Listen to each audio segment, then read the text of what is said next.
사이즈가 아담하면 괜찮은데 좀 길어서 바로 밑에 계신 분들은 목이 아프실 것 같고 하여튼 반갑습니다. 제가 여기 보니까 익숙한 얼굴이 꽤 있어요. 제가 지역아동센터를 관여한 지가 21년이에요. 21년 나이가 같은데 저는 저 당시에는 지금 신안대에 있었지 않고 저 때는 이제 제주에 있었거든요. 제주에 있으면서 지역아동센터를 평가를 좀 처음 하는데 평가를 좀 도와달라고 그래서 제가 가기 시작했거든요. 그래서 제가 갔더니 지금 뭐 그렇듯이 교회 부설로 하는 데가 참 많았어요, 제주가. 그래서 갔는데 평가를 할 상황은 아닌 것 같고 교육이나 컨설팅을 하면 좋을 것 같더라고요. 평가하다 보니까 그 당시는 매뉴얼도 잘 안 돼 있었고 그러다 보니까 이 평가서를 좀 갖고 오세요. 그랬더니 영수증 철을 안 하시고 바구니를 갖고 오시더라고요. 그래서 바구니에 보니까 고양이 밥 영수증도 있고 막 이렇게. 그래서 제가 제주지원단 단장님한테 제가 보니까 평가는 너무 좀 빨리 온 것 같고 평가를 받기 위한 준비 교육 또는 컨설팅이 필요하니까 센터장님들 좀 모아주세요. 이래갖고 제가 제안을 했는데 예산이 없대요. 그래서 제가 재능 기부할 테니까 이제 센터장 좀 모아주시라고 해서 이제 제가 인연을 맺게 됐어요. 저는 원래 이제 아동복지 쪽을 오래 했습니다. 저는 이제 그 월드비전이라고 혹시 아시나요? 네, 월드비전에서 87년도부터 이제 150가정을 담당하는 이제 사회복지사로 이제 일을 했는데 주로 그때는 뭐냐면 아동들, 지금 여러분들이 돌보고 있는 아동 한 명을 미국의 후원자하고 1대1로 매칭해서 후원금을 보내주잖아요. 그럼 그 후원금을 모아서 1년에 10만 원씩 가정에 그거를 나눠주는 일을 하는 거예요. 그래서 교육비로 나눠주거나 의료비로 나눠주거나 아니면 이제 소득 향상을 위해서 재봉틀을 사드린다든지 아니면 그런 어떤 직업 훈련 이런 걸 받을 수 있게 해드려서 월드비전이 이제 기독교 기관이다 보니까 이제 그 세 가지를 잘하면 교회를 나갈 수 있지 않겠냐 이런 전략을 했던 게 제가 이제 월드비전에서 했던 일입니다. 이제 그 이후에 제가 이제 어린이집 원장을 한 10년 했어요. 근데 지금 지역아동센터와 연령 차이가 있죠. 지역아동센터는 뭐 우리나라 사회복지 역사가 거의 그래요. 소를 잃고서 외양간 고쳐요. 너무 마음이 아프죠. 소를 잃기 전에 외양간을 지어야 되는데 어린이집도 그 인천시 남구 용현동에서 3명의 쌍둥이 아이가 불에 타 죽는 사건이 발생하면서 아동복지법에 있던 4개의 조항을 빼서 영유아보육법을 91년도 1월 14일 날 만들어서 이제 어린이집을 92년부터 하게 된 거죠. 그래서 저는 이제 92년도부터 딱 10년 하고 그 다음에 이제 대학을 옮겨서 대전에 있는 대학에서 6년, 그 다음에 이제 제주에서 이제 5년, 그리고 지금 이제 의정부 신안대 와서 이제 15년째 이렇게 지내고 있습니다. 자, 지역아동센터가 이제 21년 됐는데요. 지금 자리도 불편하고 여러 가지 그래서 제가 원래는 뭐 1시간 이렇게 말씀하셨는데 그러면 굉장히 건강에 지장이 있으실 것 같아요.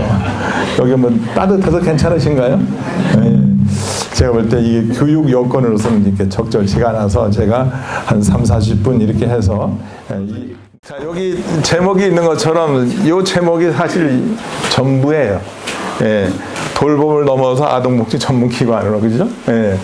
이게 우리가 이제 이 돌봄이라는 용어를 이제 어느 순간부터 이제 쓰기 시작을 했는데 사실 돌봄은 그러면 이게 영어로 할 때 이제 케어인데 좀 전문성이 있어 보이지가 않아요. 그렇죠? 그래서 사회복지 역사를 보면 중세 시대에 교회의 집사들이 하던 일이거든요. 성당의 집사들이 하는 건데 그 당시 병자를 돌보는 일을 했죠. 근데 이제 돌봄이라는 용어를 많이 쓰니까 그러면 사회적 인식은 어떻게 되냐면 이 단어 쓰는 게 그렇게 중요해요. 그러면 저 사람들은 그냥 돌봄 전문가야. 그럼 돌봄 전문가 되면 어떻게 될까요? 그냥 준 전문가 정도로 사회적 인식이 되는 거예요. 그냥 아동복지 전문기관 이쪽으로 이제 딱 가야 되는데 시대적으로는 지금 그런 상황이 됐어요. 그러니까 우리가 아동복지는 뭐 긴 역사를 다 얘기할 수 없지만 사회복지 역사 속에서 우리나라 언제부터 시작됐어요? 한국전쟁이죠. 한국전쟁으로 부모를 잃은 아이들을 누군가 돌봐야 되니까. 근데 그 당시에는 국가가 돌볼 형편이 다 실마치 못됐어요. 그럼 그 당시에 누가 돌봤냐? 그러면 선교를 해야 되는 이제 미국의 선교 단체들이 주로 세 가지를 했어요. 교육기관 세우는 거 했죠. 우리나라 지금 유명한 사립대학들이 거의 어떻게 기독교 대학이에요. 지금 다시 안 들려요. 이화여자대학이라든지 온갖 그 사립대학들이 보면 기독교 대학이 많습니다. 교육기관 세웠죠. 그 다음에 세운 게 뭐예요? 의료기관, 세브란스, 전주예수병원, 기독병원, 성모병원 다 이제 그렇죠. 그 다음에 세운 게 뭐냐면 복지기관이에요. 수많은 고아원들이 이제 그 외국의 지원을 받아서 운영이 됐죠. 그게 이제 제가 일했던 월드비전, 초록우산 이런 곳이 다 CCF라고 불러서 외국의 후원금을 받아서 됐던 거죠. 그렇게 이제 아동복지를 해오다가 우리나라가 좀 경제가 발전되면서 60년대, 70년대 경제 발전이 이루어지면서 이제 아동복지법이 정해지고 그러면서 이제 도와주기 시작했는데 그것도 이제 외국인들이 도와주다가 이제 빠져나갔죠. 우리나라가 70년대 먹고 살만하다 그래서 외국 원조기관이 다 빠져나갔어요. 그래서 그때부터 이제 국가가 보조금을 통해서 이제 지원을 했는데 제가 그 당시 일할 때만 하더라도 80년대만 해도 정부에서 이제 현금을 준 게 아니에요. 뭘 줬을까요? 그러니까 지금 여러분들이 힘드신데 그때는 더 힘든 일이 있었어요. 현물로 줬어요. 쌀을 이렇게 풀잖아요. 푸대에서 풀면 쌀이 어떻게 됐을까요? 쌀은 어떻게 조르르 이렇게 쏟아져야 되는데 쌀이 덩어리로 쏟아져요. 덩어리로 이렇게 파랗게 엉겨붙은 쌀이. 그래서 그걸 삼등미라고 불러요. 그리고 삼등미가 가는 데가 있어요. 어디 갔을까요? 세 군데를 갔거든요. 삼등미가. 저 뒤에 서 계신 분들은 아마 그 당시 군대에서 그런 밥을 드셨을 거예요. 군대로 갑니다. 삼등미 군대로 갔고요. 그 다음에 어디 갔을까요? 무료로 밥 먹여주는 데 있잖아요. 교도소. 교도소로 가요. 그 다음에 이렇게 고아원이라고 불렸던 아동복지사로 갔어요. 그러니까 이런 인식을 갖고 있던 분들은 사실 지금도 아동복지시설 뭐 이런 거 얘기하면 거기 뭐 그 정도로 해줘야 되는 거 아니야 이런 식의 의식이 강해요. 그러니까 여러분들 지금 지역사회에서 아동복지를 위해서 정말 헌신하고 애쓰시는데 과거에 그런 인식들이 있기 때문에 이걸 올려가는 게 아주 어렵습니다. 그래서 제가 여러분 전에 재교육 받을 때도 제가 그랬을 거예요. 이제는 세련되게 울어야 된다고. 그러니까 무조건 우리 지역아동센터 도와달라 이거 안 통합니다. 세련되게 울어야 돼요. 제가 아까 바깥에 대기하면서 잠깐 말씀드렸는데 저는 이제 의정부 지역에서 활동을 하니까 의정부에서 아동 청소년 복지를 해서 어떻게 하면 좋겠냐고 내년 6월 3일 날 선거인데 거기에 대한 전략 좀 알려달라고 저한테 자문을 받으러 왔어요. 그래서 제가 지금까지는 표가 어르신들한테 있기 때문에 노인복지 위주로 가고 있다. 또 장애인복지 쪽은 어때요? 목소리가 아주 크고 이제는 전에는 정말 목소리만 컸는데 요즘은 세련되게 울어요. 장애인복지 쪽은 데이터를 다 수집합니다. 외국 데이터, 또 우리나라의 다른 시도, 다른 시군구 데이터를 갖고 와서 다른 데 일원인 남양주도 이렇게 올려주세요. 이렇게 하면 이제 공무원들은 어떻게 움직여요. 어떤 지자체도 우리가 먼저 해볼게. 이런 공무원은 아주 드뭅니다. 공무원 생리상 그래요. 그렇기 때문에 이렇게 해 나갈 수 있는 근거를 갖다 이렇게 해주면 그분들이 그때 움직이거든요. 그러니까 남양주 지역아동센터도 오늘 이제 여러 가지 이슈를 가지고 이렇게 모이셨는데 그렇게 세련되게 올 수 있는 전략과 전술을 마련해서 행정부에 제시할 수 있으면 좋을 것 같아요. 그런 것들 몇 가지 좀 말씀을 좀 드리겠습니다. 어떤 지나온 얘기는 우리가 다 아는 거니까 가볍게 넘어갔겠고요. 그래서 2004년 이제 지역아동센터가 생긴 것도 굉장히 다양스럽죠.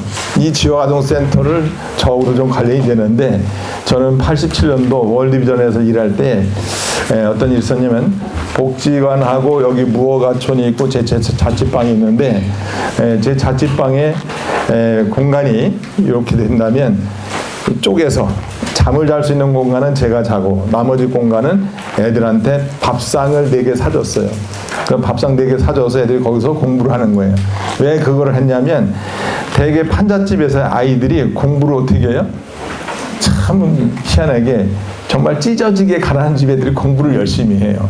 요즘에는 어렵지만 과거는 그랬어요. 그러면 아빠들은 대개 몇 시에 일을 나가야 되냐면 4시에 일을 나가야 돼요.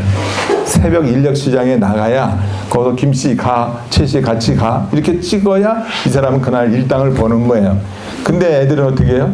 공부를 해야 되니까 늦게까지 불 켜고 있네요. 그 아빠는 자야지 또 아침에 새벽에 나가는데, 그러니까 아빠들이 어떻게 해요? 힘드니까 저녁에 술 한잔 먹고 자잖아요. 근데 아들, 딸이 공부하는 거 마음에는 좋은데 당장 내 몸이 힘들어. 그러니까 어떻게 발로 차버려. 잠자게 꺼. 애들이 어떻게 해요? 울면서 와요. 책 들고 선생님이 아빠가 이렇게 그랬어요. 그래서 제가 그걸 경험하고 얘들이 공부할 공간이 있어야 되겠다. 그래서 제 자취방을 줄여서 큰 방에 밥상을 사놓고 여기 와서 공부해라. 이게 87년도였거든요. 그러니까 그 당시 그걸 뭐라 불렀어요? 공부방, 야학, 뭐 이렇게 이제 부르던 시절이에요. 되게 대학생들이 이렇게 뭐 야학 운동 이런 거 하면서 이제 했던 거죠. 왜? 제도권에서 이 마련을 안 해주니까 민간에서 먼저 앞서 생각한 사람들이 아이들을 생각해서 우리나라 미래를 생각해서 아이들이 공부할 수 있는 공간들을 만들어주기 시작했던 거죠. 그러니까 그렇게 해왔던 것이 법적으로 이제 지위를 확보해서 이것도 2004년 뭐 때문에 그런 거예요? 이거 뭐 때문에 또 지화동산 생긴 거예요? 원래 공부방으로 주로 있던 거잖아요, 이게. 아마 여기 일부 보면 목사님이나 사모님들이 이 공부방 아마 하셨던 분도 계실 거예요. 초창기 멤버들이 그렇습니다. 근데 이것도 어떻게 해요? 우리가 불행하게도 IMF로 겪었네요. 1997년도에. IMF 이후에 많은 아이들이 어떻게 됐어요? 밥을 못 먹고, 물로 배 채우고, 이런 아이들이 많았어요.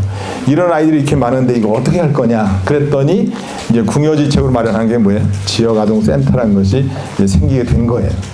그래서 어린이집도 그렇고 지역아동센터도 그렇고 우리나라는 이 아동복지기관의 그 설립 역사가 정말 눈물 나요. 정말 눈물 없이는 들을 수 없는 히스토리를 갖고 있는데, 하여튼 그래서 법적 지위를 확보를 했고, 그 다음에 859개로 이제 시작이 됐는데, 우리 아시죠? 5천 개가 넘었었어요. 지금은 이제 4천 몇 개쯤으로 이제 줄었는데, 초창기는 아주 많았었죠. 그래서 뭐 이제 아까 말씀드린 것처럼 지역아동센터의 수요가 많아갖고 굉장히 빨리 발전이 이루었죠. 그래서 이렇게 시작이 되면서 굉장히 많은 지역에 이제 아동복지 기관으로서 이제 자리를 잡게 됐는데, 양적으로는 굉장히 많이 늘어났어요. 그죠? 그래서 이제 나중에 생기다 보니까 이제 평가제도라는 게 도입이 됐잖아요. 우리나라가 사회복지 시설을 평가하게 된 것이 2000년부터예요. 그래서 지금 3년 주기로 하고 있으니까 여러분들은 많이 하신 분은 몇 번째 평가를 받으셨어요? 5번째 받으셨어요? 그럼 한 15년 하신 거네. 그러니까 제가 초창기 제주에서 평가하던 시절이 있었는데, 그러니까 평가 지표도 지금 많이 바뀌었죠. 이제 4주기인가요? 5주기? 5주기가 됐군요. 제가 3주기 때 제가 그 매뉴얼 만들었거든요. 3주기 때 굉장히 고생 많이 하셨죠? 그때 하던 분 좀 계신가요? 3주기 때 하셨던 분? 빡세겠습니다. 빡세겠죠. 그때 매뉴얼이 지금 분들은 이해를 못할 거예요. 매뉴얼이 이렇게 두꺼웠어요. 뭐 때문에 그래요? 사례 관리를 해야 된다 그래서. 사실 사례 관리는 지역아동센터에서 하기는 너무 벅차요. 왜 벅차냐면 지역아동센터의 전문가가 많지가 않잖아요. 복지관이 하는 것을 지역아동센터가 하라는 거예요. 그러니까 백화점에서 적용되는 것을 구멍가게에다 하라는 격이란 말이에요. 그러니까 이게 하고 싶죠. 하면 좋죠. 사례 관리를. 근데 뭐가 안 돼요? 인력이 안 되잖아요.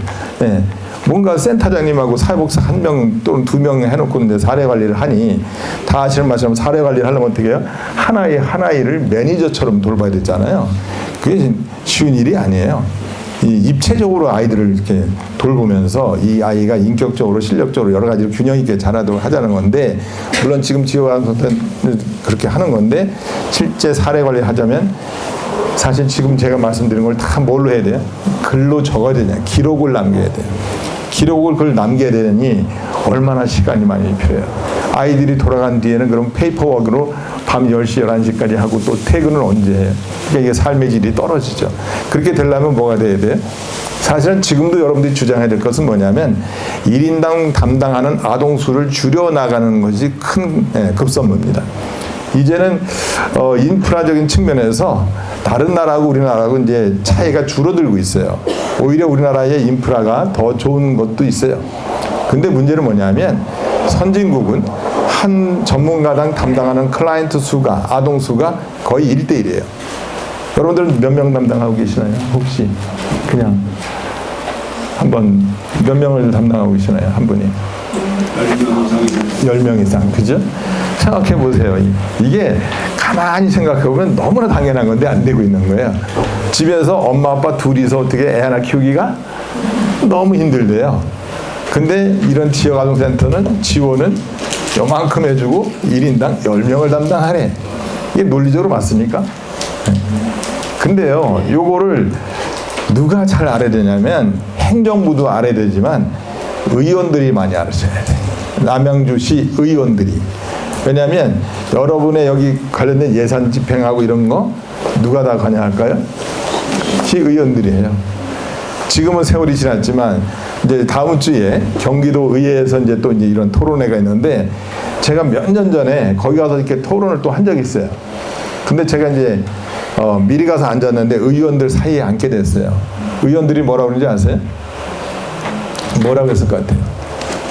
우리는 우리를 알지만 그들은 우리를 몰라요. 여기에 우리의 안타까움이 있는 거예요. 우리 지피지기를 해야 되는데 우리는 아는데 저쪽은 몰라. 이런 성공적으로 뭔가를 이뤄내기가 어려운 거예요. 그 사람들이 파트너인데 이 파트너가 우리를 잘 못 알고 있어요. 뭐라고 그러냐면 지역아동센터 하면 정부의 보조금을 받는데 그랬더니 옆에 앉은 사람이 뭐라고 했을 것 같아요?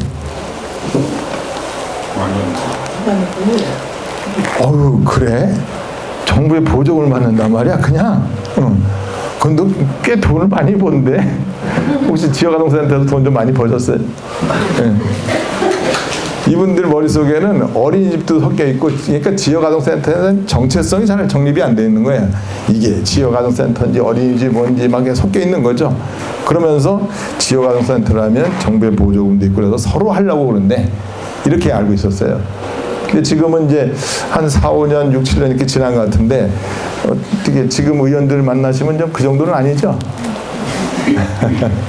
근데 높아지게 말씀드리는 건데 혹시라도 그런 일이 있을까 봐 제가요 전에 이제 이런 예산 관련된 거 말씀드리니까 예를 드는 건데 다른 지역에서 일할 때 어떤 일을 썼냐면 원장님이 열심히 복지부에 가서 20억을 받아왔어요. 근데 다른 분야인데 그러면 이 우리나라는 매칭 펀드라는 걸 해요. 중앙정부하고 지방정부. 그러면 중앙정부에서 20억, 그러면 광역에서 10억, 그 다음에 지자체에서 10억, 40억으로 뭔가를 짓고 이렇게 일을 하는 거예요. 근데 20억을 받았고 시에서도 10억을 받았는데 지자체 10억이 안 되는 거예요. 왜 안 됐을 것 같아요? 여기 이제 회장님도 계시지만 지자체 의원들이 중요하다는 걸 말씀드리기 위해서 예를 드리는 거예요. 이 의원 하나가 절대 반대를 한 거예요. 결사 반대. 그래갖고서 그게 질질질 끌고 있었어요. 그래서 제가 그 원장님을 만났어요. 그 원장님 어떻게 하셨습니까? 그랬더니 이분이 그 의원하고 맨날 싸워. 안 해준다고요. 네, 안 해준다고 싸워서 제가 전략을 좀 바꿔보세요. 그래서 의원님을 좀 만나셔갖고 왜 이것을 해야 되는지 자료를 좀 제공하시라고. 그러면서 밥 한 번 먹었거든요. 어떻게 됐을 것 같아요? 그 원장님이 밥 한 번 사고 이렇게 하는데 한 뭐 10만 원도 제가 봤을 때 안 들었을 것 같아요. 본인 밥값까지 해서. 그랬는데 어떻게 해요? 이분이 밥 한 번 먹더니 완전히 지지자로 바뀌었어요. 예. 혹시나 남양주시에서 어떤 의원이 지역아동센터에서 안티가 하나 있으면 이분을 가서 만나셔갖고 밥 한 번 드시고 지역아동센터의 이런 어려운 사정을 좀 이렇게 요약해서 여기 보면 젊은 센터장님 중에는 그런 거 요약 정리 잘하는 분 있잖아요. 그죠? PPT 5장 정도로. 예. 이래서 이거를 드리면 이분이 나중에 돼요. 지역아동센터 전문가가 돼요. 그래갖고 여러분들이 대변인이 돼요. 요런 케이스는 제가 여러 지역에서 경험을 했거든요. 저는 대전에서도 사회복지사협회 회장을 하면서 사회복지사들 공무원들 승진시키는 작업을 했어요. 인사 시기가 다가오면 단체장을 만나야 사회복지사들 별정지로 시작해서 이런데 여기 적체리 있으니 이분 정말 훌륭한 분인데 승진시켜주세요. 그러면 몇 달 뒤에 승진돼 있어요. 과장되고 그런데 나중에 국장 되고요.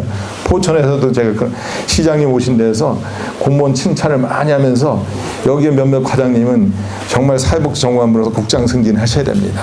뭐 이런 얘기 했더니 용도 한 2주 후에 그런 일이 있었어요. 그러니까 그런 전략이 좀 필요하니까 그런 것들 좀 모색하면 좋겠습니다. 그래서 자, 그러면 지역아동센터에 지금 보면 현재 이제 2024년 현재로 볼 때 4,000개, 이게 5,000개가 넘었어요. 그러니까 막 증가하던 시절에 5,000개 넘었다가 지금은 이제 줄어들고 있는 추세죠. 뭐 전반적으로 이제 출산율이 좀 떨어지니까, 이게 출산율 얘기하면 우리가 참 마음 아픈 일이 많은데, 프랑스가요 1.0 떨어졌을 때 비상 대책을 세웠어요. 야, 이러다가 프랑스에 존재감이 없겠다. 그래서 어떻게 했냐면, 쉽게 말씀드리면 이유 불문하고 임신한 아이가 신고되면 다 국가 책임으로 얘를 양육하는 거예요. 임신했을 때부터 관리를 해요. 염세체 이상 검사부터 다 해갖고 출산 태어난 뒤에 얘가 대학 갈 때까지 이걸 국가가 다 관리하는 거로 바꿨어요. 그랬더니 지금 프랑스의 출산율이 1.0이 넘어서 유지되고 있죠. 우리나라 얼마인지 아세요? 0.6으로 떨어졌어요. 네, 0.6이면 이게 보통 심각한 게 아니에요. 대학 정원이 몇 명인지 아세요? 우리나라 전국에 있는 대학 정원이 400여 명 넘는 대학에 40만이에요. 근데 요즘에 아이들이 몇 명 태어나요? 1년에 20만 조금 넘어요. 대학이 반이 사라져야 돼. 이건 저희가 대학에 있으니까 대학에 예를 드는 거죠. 유치원 어린이집 어떻게 해요? 문 닫아야 쫙 문 닫아야 돼요. 초등학교, 이건 이미 지금 뭐 다 아시죠? 지금 뭐 비어있는 초등학교가 아주 수두룩합니다. 중학교, 고등학교, 요즘엔 심지어 시내에 있는데도 학생이 없어요. 60몇 명 데리고 있는 학교. 역사가 100몇 년 됐는데도 60몇 명밖에 없어요. 이거를 동문들이 걱정하는 거예요. 이거 폐교를 할까 말까. 이런 상황들이거든요. 그러니까 이런 상황 속에서는 뭘 더 잘해야 되는 거예요? 지역아동센터를 더 잘해야 되는 거예요. 그러니까 한 아이가 정말 온천하보다 귀한 생명이 된 거예요. 물론 전에도 귀했지만 지금은 너무 귀한 아이가 됐기 때문에 이 아이 한 명을 어떻게 키워내냐가 우리 미래에 굉장히 좌우가 되는 거예요. 한 명이 감당해야 될 몫이 엄청난 거예요. 수많은 노인을 부양해야 되는 책무감도 있고, 그럼 이 아이를 얼마나 능력 있는 아이로 만들어야 되겠어요. 그렇게 하려면 태어나서 어린이집, 유치원, 그 다음에 이렇게 초등학교뿐만 아니라 지역아동센터. 원래 미국이 헤드스타트를 왜 한 거예요? 헤드스타트. 60년대 존슨 대통령이 한 거잖아요. 빈곤과의 전쟁을 선포하면서 가난한 집 아이들, 열악한 집의 아이들, 이 아이들이 계속 빈곤이 세습되면 안 되겠다. 이거를 예방하려면 어렸을 때 이 아이들을 끌어올린다. 그 헤드라는 것이 머리가 아니고 거기서는 먼저란 뜻이에요. 먼저 얘를 출발시키자. 그래서 헤드 스타트. 그러니까 이 아이들에게 더 집중적으로 공부를 시킨 거죠. 그러니까 우리나라도 지역아동센터에 오는 아이들이 어려운 여건에 있다면 이쪽을 더 양질의 서비스가 가게끔 시스템을 구축해야 되는 거죠. 그 시스템이라는 건 제일 중요한 건 뭐냐면 공간도 공간이지만 인적 자원이에요. 여러분들의 퀄리티를, 또 여러분들과 함께 일하는 실무자들의 퀄리티를 높여가는 것이 굉장히 중요하죠. 그 퀄리티를 높여가려면 동기부여가 되잖아요. 이 여러분들의 동기부여를 시킬 수 있는 게 뭐예요? 어디서 동기부여가 되시나요? 제가 볼 때는 가치관이나 철학은 제가 볼 때 둘째가 그러면 서러우실 거야. 그죠? 애들을 사랑하는 마음은 여기 계신 분들은 정말 애들을 예수님처럼 부처님처럼 보시면서 사랑하시잖아요. 그 동기는 잘 돼 있는데 뭐가 지금 답답하셔요. 말하기도 참 이런 분들은 이런 말을 더 못해. 저도 그런 과라서 그래요. 이런 아동과 장애인과 어르신을 사랑하는 마음이 충만한 분들은 자존심 때문에 이 얘기를 못해. 근데 지금 자존심 갖고만 살 수가 없는 시대잖아요. 우리는 무슨 시대를 살고 있기 때문에? 자본주의 시대를 살고 있기 때문에. 이런 양질의 퀄리티, 이런 서비스가 나가려면 여러분들이 현재의 삶 속에서 만족한 삶을 살 수 있는 처우 개선이 따라주지 않으면 안 되는 거예요. 그러니까 여러분들의 어떤 전문성을 보장하고 또 여러분들이 안심하고 일할 수 있는 여건을 만들어내는 것들이 중요한 거죠. 그 다음에 근무 조건도 그렇게 만들어 가고. 그래서 아까 제가 말씀드린 것이 한 명이 담당하는 아이들 수를 좀 주고, 그 다음에 여러분들의 사회복지사가요, 지금 우리나라에 몇 명인지 아세요? 150만이 넘었어요. 전 세계 사회복지사보다 우리나라에 있는 사회복지사가 더 많아요. 150만. 근데 사회복지사가 어디에서 일하냐에 따라서 급여가 너무 달라. 예, 복지관에서 일하면 연봉이 몇 천만 원까지 되는데 이 지역아동센터는 소규모로 갈수록 어떻게 해요? 이게 여기를 이 전문가로 잘 인정을 안 하는 이런 현 상황인데 이걸 언제까지 묵과할 거냐 이거죠. 이거는 빨리 이제 개선을 해야 되는데 이제는 우리가 지방자치제도라는 것이 있으니 지방자치단체의 장이나 그쪽의 참모들이 여기에 대해서 인식을 어떻게 하냐에 따라 달라져요. 단체장이 쓸 수 있는 예산이 지자체마다 차이가 있지만 몇백억부터 몇천억까지 있어요. 이거를 어떻게 인식하느냐에서 도로 그냥 포장하는데도 몇백억 쓸 수 있고 지역아동센터로 해서 몇십억 쓸 수도 있는 거예요. 근데 아직 저는 그런 소리 못 들어서 제가 지금 공부가 부족해서 그런지 어떤 단체장이 이런 사회복지를 위해서 정말 몇백억을 더 이렇게 썼다 하더라 이런 얘기 별로 못 들었어요. 무슨 제방 쌌는데 뭐 도로 하나 하는데 몇백을 썼다는 얘기를 많이 들었는데 예, 그래서 이런 것들을 누가 만들었냐면 여러분이 만드는 거예요. 예, 여러분들이 중요함을 인식시키게 하고 그런 노력을 해나가면 더 좋게 만들어갈 수 있죠. 그래서 그래서 이제는 우리가 이렇게 서비스 범위를 확대뿐만 아니라 전문성을 강화하는 것. 그래서 제가 아까 말씀드린 것이 이것은 여러분들이 평가 기준에 다 나와 있는 거죠. 여러분들이 지역사회와 네트워크를 어떻게 했느냐, 또 MOU 체결이라든지 자원 네트워크 뭐 이런 것이 있는데 사실 이런 모임도 뭐를 위해서 하는 거예요. 여기 이제 전문성을 강화하고 또 네트워크를 구축하는 그런 기회를 삼기 위해서 이제 하신 건데 이걸 전략적으로 하셔야 돼요. 여러분들 이제 제가 전 연합회 회장님을 잘 알잖아요. 남양주에. 예. 그래서 남양주하고 인연은 참 오래됐는데 예. 여러분들이 이러한 것들을 전략적으로 뭐 1년에 몇 번씩은 이런 모임을 통해서 뭐 지금 유튜브를 통해서 회장님께서 시장님께 전달을 하신다고 하는데 유튜브도 드리지만 오늘 나와 있는 이런 자료들을 반드시 보내야 돼요. 의회 의장님한테도 보내고요. 또 이 복지 담당 위원장이 있을 거예요. 그 의원들한테 우리가 이번에 워크숍을 했는데 여기서 나온 주요 이야기입니다. 그래서 빨간색이나 뭐 노란색 형광펜 쫙 밑줄 쳐갖고 요게 포인트니 이거 좀 봐주세요. 이런 얘기를 저만의 목소리가 아니고 전문가인 교수라든지 누가 한 얘기입니다. 이렇게 얘기를 하면 좀 더 설득력이 있겠죠.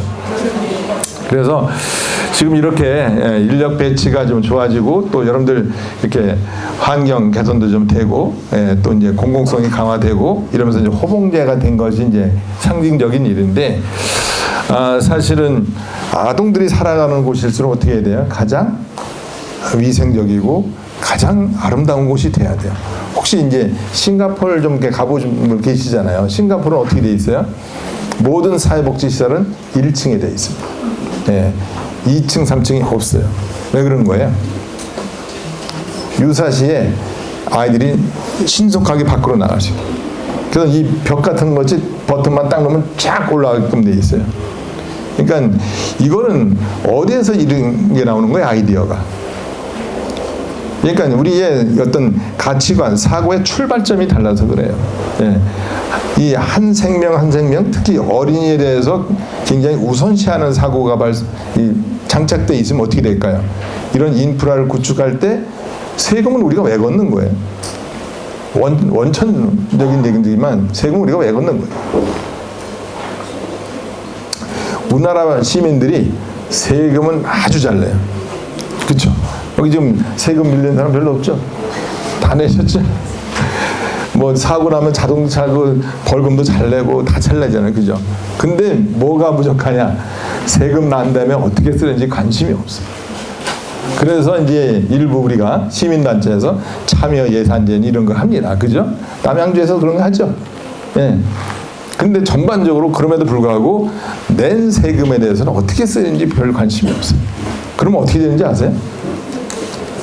지금 그나마 많이 나아진 거예요. 전에는 전혀 관심이 없다 보니까 우리 국민연금 열심히 내시죠. 건강보험 열심히 내시죠. 지금 그 공단에 수백 조씩 이렇게 쌓여 있어요. 근데 우리가 관심이 없던 시절에 그 돈이 어떻게 쓰였는지 뉴스를 통해서 들어보셨죠. 근데 그런 건 나와도 잘 안 들어. 이것도 잘 잊어버려요. 우리가 들은 것만 몇 개 얘기해 보세요. 우리가 관심 안 든 사이에 그런 돈을 저 위에 있는 분들이 어디다 썼대요? 그냥 보도된 것만 하고 오픈 안 된 것도 많지만 예, 보도된 것만 얘기를 해보면 어디가 있대요? 어떤 분은 제주도에다 땅 샀잖아. 그죠? 예, 아주 상류층에 있었던 시절에. 어떤 분은 또 뭐 했대요? 우리가 낸 건강보험연금, 국민연금 이 돈들이 쌓였잖아요. 이게 눈먼 돈처럼 쓰는 사람들이 있어요. 권력자들이. 그래서 뭐 스위스 가면 비자금도 많이 가 있다잖아요. 그죠? 이 유튜브로 나간다니까 제가 정확하게 거기 어느 나라가 있다더라 이것까지는 제가 안 하겠는데 하여튼 거기 아주 상위에 이렇게 있어요. 그러니까 이러한 것들을 우리가 어떻게 해야 돼요? 정말 우리를 위해서 찾아오셔야 돼. 네. 그러니까 중앙에 있는 건 우리가 못하더라도 지방자치단체에 있는 여러분들이 남양주에 계신다면 남양주에 있는 이런 우리가 낸 세금이라도 우리 아동들을 위해서 쓸 수 있도록 예, 이거를 정말 눈을 부릅뜨고 지키시고 예, 아이들의 미래를 위해서 그렇죠? 예, 그렇게 하셔야 됩니다. 여기 보면 이런 것들이 강화됐다고 하지만 예, 그런 것들을 좀 더 구체적으로 여러분들이 따져보셔야 돼요. 정말 이 공공성이 강화돼서 투명하게 그런 예산들이 우리 아이들을 위해서 또 뭐 우리 이제 지역아동센터니까 그렇지만 어르신이면 어르신, 장애인을 위해서 이것이 정말 잘 쓰여지고 있는가 그런 걸 좀 지켜보셔야 되죠. 네. 그래서 저는 이 지역아동센터가 아동복지기관에서 가장 최첨단에 있는 기관이라고 생각을 해요. 지금 우리나라에서 아동복지기관에서는 가장 모세혈관 역할을 하는 데가 지역아동센터예요. 그렇잖아요. 지금 아동복지라고 이야기할 때는 지역아동센터만큼 지역사회에 정말 아주 접근성 좋게 이렇게 인프라가 구축되어 있는 게 없어요. 그러면 이곳이 가장 아이들에게 행복한 장소가 돼야 되고 아동들에게 가장 양질의 서비스가 제공되는 기관이어야 되는 거예요. 그렇게 하기 위해서는 우리가 어떻게 해야 되는지 이 고민을 해야 되는 거죠. 그러니까 여기서 출발점이 돼야 예산을 어떻게 쓸 건지 이런 것들이 좀 논의가 되겠죠. 이런 철학이 부재하면 아무리 얘기해도 속이에 경일기가 돼요. 그래서 앞으로 이제 어떻게 하면 좋을지 이걸 좀 요약해서 말씀을 드리면 이 전문성 강화는 아무리 강조해도 지나치지가 않죠. 그래서 이러한 곳에 눈을 자꾸 뜨게 만드는 것 작업이 필요해요. 그래서 여러분들이 오늘도 짧은 시간이지만 저와 함께 하면서 머릿속에 아하 하는 것이 한 가지만 있으면 돼요. 저는 수업의 목표에 있어서 많은 걸 기대하지 않아요. 어떤 분이든 하나라도 내가 남양주 지역아동센터로 해서 이거를 좀 한번 해봐야 되겠다. 이것이 있으면 이게 심리학적으로 전문 용어예요. 아하 익스피리언스라고 아하 경험. 이 학습에 있어서는 이 아하라는 건 뭐예요? 깨달음이거든요. 야 그거를 내가 해야 되는데 나는 지금 내 주어진 이거 하나하나만 하기 바빴는데 그게 아니고 좀 더 내가 적극적으로 뭐를 해야 되겠네? 뭐 이런 것들을 생각하시고 결단하는 것이 의미가 있어요. 그래서 전문성을 강화해 나가는데 실무 역량 이런 것도 강화해 나가야 되고 보니까 오후에 영상 우리 감독님 미리 오셔서 이런 시스템까지 다 해놓으셨는데 요즘에 굉장히 중요합니다. 아이들은 AI를 갖고 놀잖아요. 그죠? 이런 시대를 갖고 있기 때문에 여러분들이 그 눈높이에 맞게끔 소통하려면 이제 지역아동센터를 이제 거기에 맞게끔 이제 구축해 나가는 것이 좀 필요하겠죠. 그리고 이제 학부모도 그렇고요. 이제 소통이 되려면 뭐가 맞아야 되잖아요. 그래서 이제 아날로그로 운영을 하시면 안 되잖아요. 이제는 디지털 시대니까 여기에 맞게끔 어떻게 이제 소프트웨어를 구축해 나가야 될 건지 이런 고민도 할 것이고 돈이 많이 드는 건 어떻게 연합회 차원에서 어디에 해서 지원을 받는다든지 제가 전에 그 경기도 지원단이 남양주에 있었잖아요. 화동가 어디 있었잖아요. 거기 있을 때 제가 그 단장님한테 권했던 게 뭐냐면 지역아동센터에 있는 분들이 가장 어려웠던 게 뭐냐면 심리 정서 프로그램이에요. 이 심리 정서 프로그램은 사실은 대학원 이상의 학력을 가지고 임상 경험을 많이 해야 이걸 개발할 수 있어요. 근데 이것을 각 지역아동센터에서 하라고 하잖아요. 그죠? 어려워요. 그래서 제가 지원단이 이런 걸 해야 됩니다. 그래서 그 지원단에서 용역을 줘갖고 심리 정서 프로그램 책자 나왔죠? 다 지금 갖고 계시죠? 그거 나온 지가 꽤 됐죠? 좀 갱신 좀 됐나요? 그 나온 거 아세요? 심리정서 프로그램 요만큼 듣게 되는 거, A4 용지로 된 거, 요게 나와서 그거를 집합교육을 해서 또 이게 어떻게 해야 되는지 저자들이 강의하고 하던 시절이 있었어요. 지금은 이제 정착이 돼서 그게 필요 없는지 모르지만 그런 것들은 이제 지원단에다 요구를 하시고 각 지역 센터에서 그런 걸 하기는 어려워요. 그런 것도 지역아동센터가 예산이 있잖아요. 그 여러분들이 세련되게 울어야 돼요. 도에다 얘기할 것, 시에다 얘기할 것, 의회에 얘기할 것. 지원단은 왜 존재하는 거예요? 지원단에 있는 분들 단장님도 있고 거기 선생님들 다 연봉 받아가면 여러분들 미안하지만 여러분들 연봉이 높을걸요. 그러면 그분들 그 연봉 받고 뭐 하는 거예요? 그러니까 여러분들에게 필요한 말이 지원단이잖아요. 지원단이면 지역아동센터가 정말 효율적으로 운영할 수 있게끔 여러 가지를 제공해 줘야 돼요. 그러면 거기는 뭘 할지 잘 모를 수도 있어요. 늘 하던 걸 하니까. 우리가 지금 현안 이슈가 이런 거니 우리 각 지역아동센터도 이건 못하니까 지원단에서 이런 걸 좀 연구 좀 개발해 주시오. 이런 얘기를 하셔야 돼요. 그럼 거기에 이제 책무성을 갖고 이 전체적인 요구가 이러하니 이걸 개발을 해야 되겠네. 이런 고민을 하겠죠.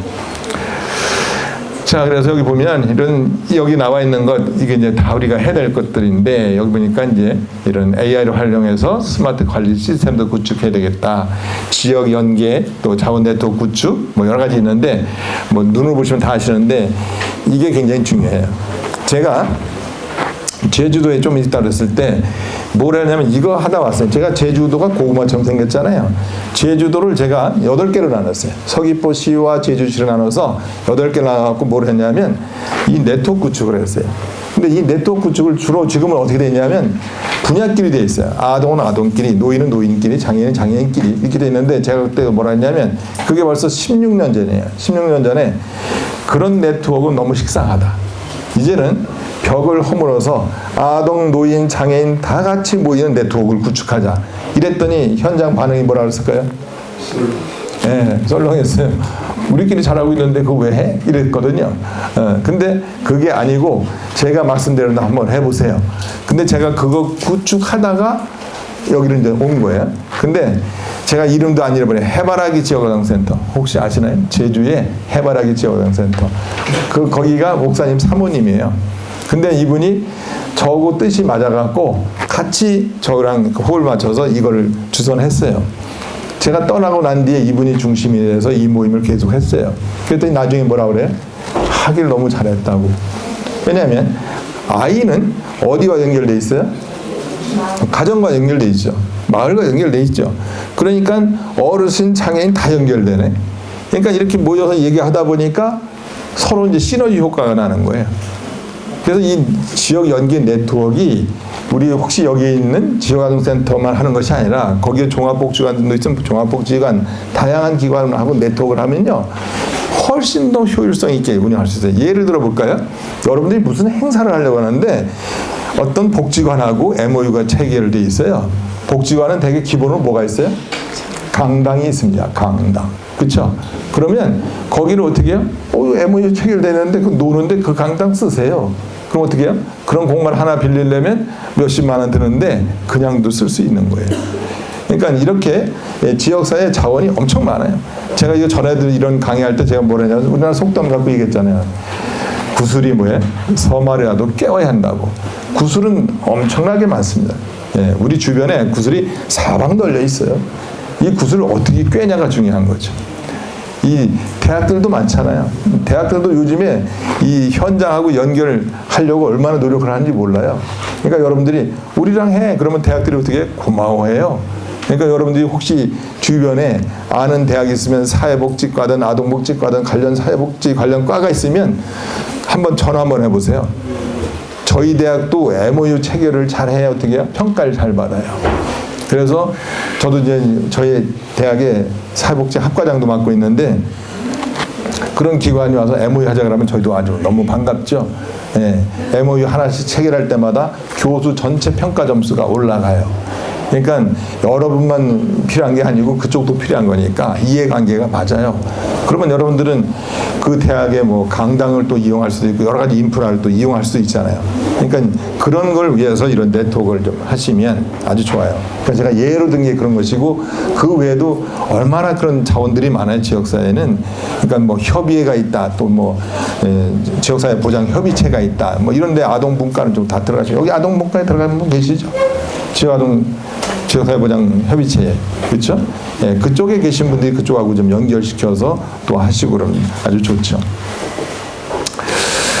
그래서 하여튼 이런 설치 기준, 지금도 2년 동안 뭐 해야 또 이렇게 정부가 지원해주고 뭐 그러고 있는데, 이건 참 굉장히 하면서도 참 괘씸해요, 그죠? 이렇게 표현이 좀 이게 야한 표현인데, 야비한 경우가 거의 있어요. 아니, 민간도로 먼저 하라고 그러고, 그 다음에 잘하면 지원해줄게. 원래 이거 누가 해야 될 일인데요? 국가가 할 일이에요. 아니, 노인복지든 장애인복지든 아동복지든 이건 세금을 받는 국가가 할 일이에요. 근데 이것을 민간도로 니네가 알아서 2년 해보고 그러면 거기 합격하면 이거 지원해줄게. 이거를 계속 받아들이고 있는 것 자체가 저는 좀 문제라고 생각을 해요. 지금 몇 년째 유지되고 있는데 이거를 빨리 개선해야 돼요. 네. 지금 어느 분야가 그런 데가 있어요? 노인복지 분야 이런 데 그런 데가 있어요? 왜 아동복지 분야만, 또 지역아동센터만 자비로다가 2년을 하고 그다음에 진입을 해야 돼요? 이건 헌법적으로 제가 볼 때 소원 내면 안 맞을 거예요. 예. 그러니까 이런 부분들은 좀 개선을 해 나가야 되고, 이제 공감대가 조금 형성돼서 호봉제를 뭐 도입하고 이제 그러고 있는데, 호봉제를 넘어서서 우리가 이제 더 양질의 이제 지역아동센터를 만들어내겠는데, 여기 보면 지역아동센터는 굉장히 가치가 있는 인프라예요. 아까도 제가 말씀드렸지만 아동들에게 있어서는 가장 최첨단에 있는 아동복지기관이기 때문에 아동 성장에 있어서 아주 중추적인 역할을 하는 기관입니다. 또 경제활동 이런 것도 좀 지원해야 되고요. 여러 가지 지원을 해야 되겠고, 또 말씀드린 것처럼 법적 지위를 좀 강화하는 것, 이런 것들 좀 필요합니다. 그 다음에 이번 13일도 이런 얘기를 하겠지만 재정이나 처우 개선, 여러분들의 처우를 개선하는 것, 경력 관리라든지 이런 부분들, 사회복지기관에서 일하면요, 어느 기관에서 일하든 그걸 100% 인정을 해줘야 돼요. 근데 어떤 분야는 70% 인정해주고 막 이런 것들이 많잖아요. 그러니까 이런 것들을 빨리 개선해 나가야 돼요. 아니, 우리가 어려운 여건에서 일하면 어떻게 돼요? 더 이걸 인정해줘야 되는데, 어려운 여건에서 일하면 경력을 또 덜 취급해주네. 이런 모순이 어디 있어요, 그죠? 예. 그래서 하여튼 이 협력 네트워크를 좀 강화해 나갔으면 좋겠고, 제가 이제 마지막으로 이제 정리를 해 나가는 건데, 미래 10년을 준비하는 지역아동센터로서 이제 앞으로 우리 회장님이 강조해 나가고 계시는 것이 이제 정년 연장, 이 이슈는 사실은 지금 사회 전반적으로 논의가 되고 있는 거예요. 우리 교수들도 65세거든요. 지금 우리나라에서는 목사님 빼놓고는 65세가 제일 높은 이제 정년인데, 이제는 이것도 미국이나 일본 같은 경우 교수 정년이 없어요. 우리나라도 이제 그걸 이제 높이자, 뭐 이런 얘기가 좀 나오고 있는 중인데, 지역 아동센터가 지금 이 경험을, 여러분들이 이 경험이라는 것은 굉장히 소중한 거잖아요. 엄청난 노하우인데, 이 노하우를 65세를 이제 끝나서 정리하기보다는 더 연장해서 해 나갈 수 있도록 하자. 이런 이야기들이 지금 남양주에서만 나오는 게 아니고, 아까 회장님 모두 발언에서 나왔지만 다른 지방에서도 이런 얘기가 나오면서, 충청도 여기 얘기가 있잖아요. 그래서 단계적으로 한 번에 어렵다면 26년, 27년, 28년 이렇게 전차적으로 정년 연장해 나가는 것을 하자 하는 것인데, 이것은 그냥 하자고 해서 되는 게 아니죠. 이게 되려면 뭐가 돼야 돼요? 조례가 개정이 돼야 돼요. 그러니까 이 조례 개정을 위해서 의회하고 이야기를 많이 해야 될 것이고, 일단 의원들이 발의를 해야, 거기서 이게 또 조례가 개정되고 또 제정되고 해야 이것이 이제 행정부인 시장하고 이제 협의가 되는 부분이기 때문에, 이 부분이 제가 볼 때는 시장님하고도 얘기가 돼야 되지만 의회하고 먼저 얘기가 돼야 돼요. 그러니까 의회에서 어떤 의원이 좀 관심 있는 의원이 있으면 그분하고 좀 전략적으로 이야기를 좀 잘해서, 그분이, 의원들은 또 뭐예요? 대학이 아까 MOU를 체결해야 점수를 잘 받는 것처럼 의원들은 조례를 많이 만들어야 훌륭한 의원으로 이제 박수 받는 거예요. 그렇기 때문에 그분들한테 당신이 이런 것을 앞장서서 발의를 한다면 향후에 6월 3일 날 우리가 지원하겠단 말이죠. 예, 이런 전략적으로 접근해서 논의하는 것도 필요해요. 그래서 옛날 얘기부터 쭉 얘기하다 보니까 여러분들 앉아 있는 이 자리가 불편한 자리인데 제가 이런저런 얘기를 짧게 한다고 하다 보니까 또 길게 하게 됐네요. 거의 한 50분 얘기한 것 같은데 하여튼 불편한 자리에서 들어서 감사하고요. 이제 오후에 또 한번 이제 뭐 영상에 대해서 좀 공부를 좀 하시겠지만 오늘 힐링도 하시고 속 안에 쓰여있던 거 번아웃된 거 있으면 어떻게 새로 충전도 좀 하시고 그런 시간이 됐으면 좋겠습니다. 4시 돌아가실 때도 안전하게 돌아가시고 또 여러분들 언제 또 이렇게 뵙게 될지 모르겠지만 뵙는 날까지 건강하시고 또 행복하시길 바라겠습니다. 마치겠습니다. 감사합니다.